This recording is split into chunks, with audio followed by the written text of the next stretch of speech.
Hello, good people of the internet. Hope everyone is good.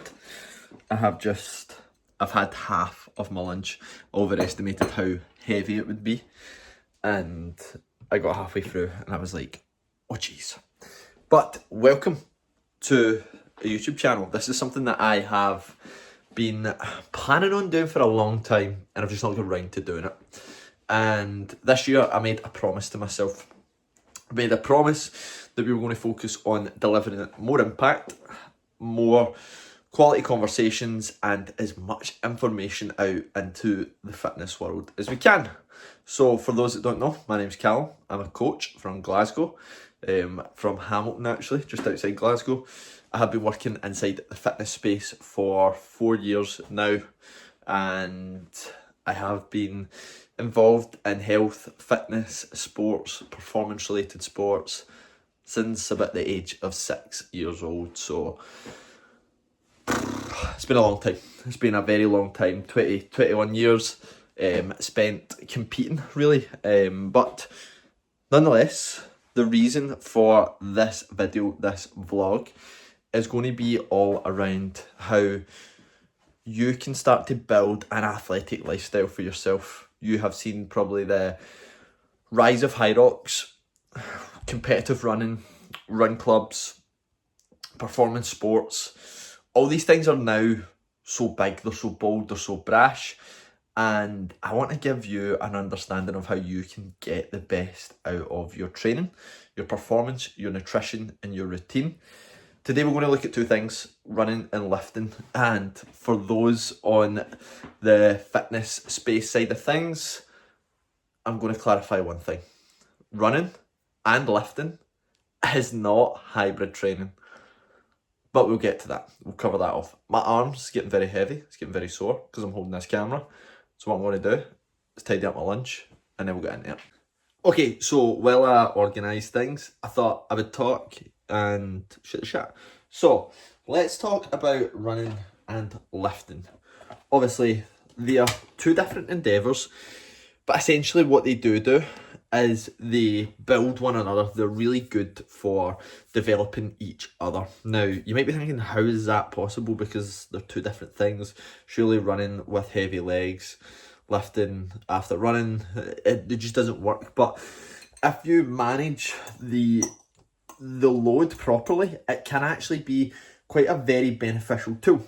Now, when it comes to running, you are using a lot of different components, lower body. We are looking at obviously quads, hamstrings, glutes, ligaments, tendons, joints, all that jazz. And what we want to think about is how can you get the best from those areas, but also still build on your strength in that as well.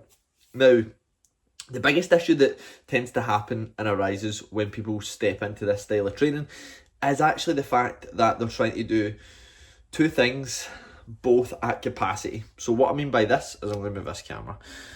What I mean by this is like you try and run, but you also try and lift, and you try and do the both of them at 100%, which then leads you to a point of like, you're at 200% capacity, you're going to break, something's going to give. And this is where problems start to arise for people, because they're like, right, well, I just can't manage the container. I just can't manage to get the result that I'm looking for with these things that I'm trying to achieve. So what we need to then look at is like, right, how do we find the balance? How do we find the sweet spot? How do we find an understanding? I'm going to give you some frameworks on how you can do that. And one of the things I want you to think about is like, what is the overarching goal? What are we trying to achieve by doing X, Y, and Z? What does success look like to you with this thing? Because if ultimately we don't know what that looks like, or we don't know what that is, well, it's going to be quite hard to manage it. It's going to be hard to manage that container because you think you need to do 100% of this and 100% of that without actually assessing what the goal is and what we're trying to achieve. So I think that's the first of all thing, is understand what success looks like to you in that region. If you are trying to, say, increase your 5k time, your 10k time, but also start to pepper in some strength work, what we need to look at then is go, right, okay, well, what does the week look like? What does our setup look like? If you're trying to run a half marathon or a marathon at race pace and really achieve big results with that, and you're also trying to fucking power lift at the same time.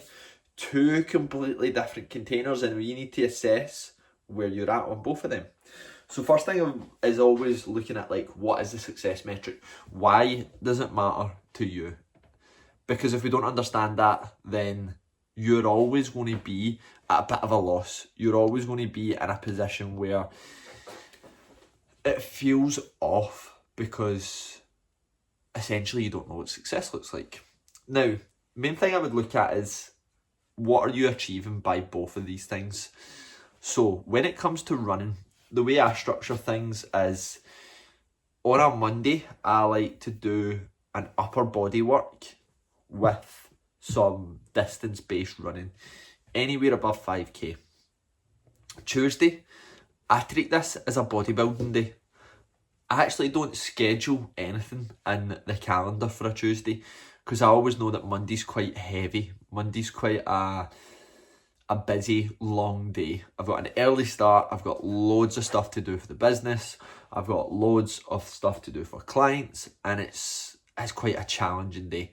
So Tuesday I like it to be more relaxed. My training style is less frantic. I don't have any expectations, and for instance later on today I'm actually just going to go and hit like a bodybuilding style session, lift some shit, get a good pump on, enjoy it.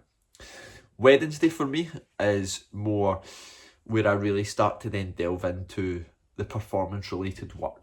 Now, coming up, I've got Glasgow High Rocks, I've got singles and I've got doubles. At the moment, we have got a couple of areas that we're looking to improve upon. Our row, because I fucking hate rowing, our sled work, and our lunges work. I've got a wee bit of a quad niggle from an ultra that I ran a couple of weeks ago. So it's managing that. And then Wednesday we always do speed work with our run, learning how to run with the intention of improving the speed that we perform at. Thursday leads us into a kind of High Rocks style based session, and then Friday is quite High Rocks specific as well. It's quite a high intensity, high output, which leads us into the weekend, which is normally where we then have our long distance run work. And this is where I like to manage my container, but you need to understand how you manage your container. What does your week look like? What does success look like to you this week? And how do we, if you're wanting to improve your running more than your lifting, what we need to then do is look at how do we pepper that in. Now, I'm going to move my phone, bear with me. So, let's look at it then, right? I want you to use one thing, and I want you to structure your training in this setting. And it's super simple, right? I want you to think about, where are your hard sessions in the week? So for example, I said my Monday is quite a hard session. I then said that my Wednesday is quite intense. And from there, my Friday is quite intense. So what do? Tuesday, wee bit more relaxed, it's a bit less intense. Thursday, same idea. I tend to focus more on technique-based stuff on a Thursday. And then at the weekend, I've got my long distance work. It's more aerobic-based. It's less redlining. And this is a method that's like easy, hard, or hard, easy, easy. And what I'm looking for is the ability to recover. Like I said, the biggest struggle that most people have with their running and lifting is the fact that they are operating at fucking 100% on both of these areas rather than building a container that suits them. So if you want to be more running specific and focus on improving the quality of your running, distance, time, speed, whatever it might be, then you might have like a 70-30 split when it comes to your running related to your lifting. Whether it's lifting but you want to improve your aerobic capacity or still keep your running in there, it might be a 70-30 split on the other side. So it's looking at, right, well, more lifting specific focus, but also adding in that running volume. It's maybe less intensity, but more aerobic work when it comes to your running so that you can manage that container. And this is the one thing I want you to understand, is that it's specific to you and no one else. And when it comes to managing these things, we need to look at is like, again, what does success look like? why is it important to us? And then thirdly, how do we know that we're making progress with these areas? How do we know that we are going from A to B to C to D, and that we are on the path to success with the areas that we're trying to improve? So I'm going to leave it there. Oh, my hands just went into cramp. Oh, that was horrible. I'm going to leave this here because, oh, that's really hard. Oh, fuck.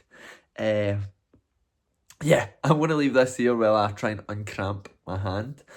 And I will be dropping more content like this on YouTube, because it's been one of these things where I'm like, I need to have the perfect set and I need it to be this way, I need it to be that way, rather than I just need to fucking start. I just need to actually start and do the thing and get involved with posting content on YouTube. So please drop me a like, drop me a follow.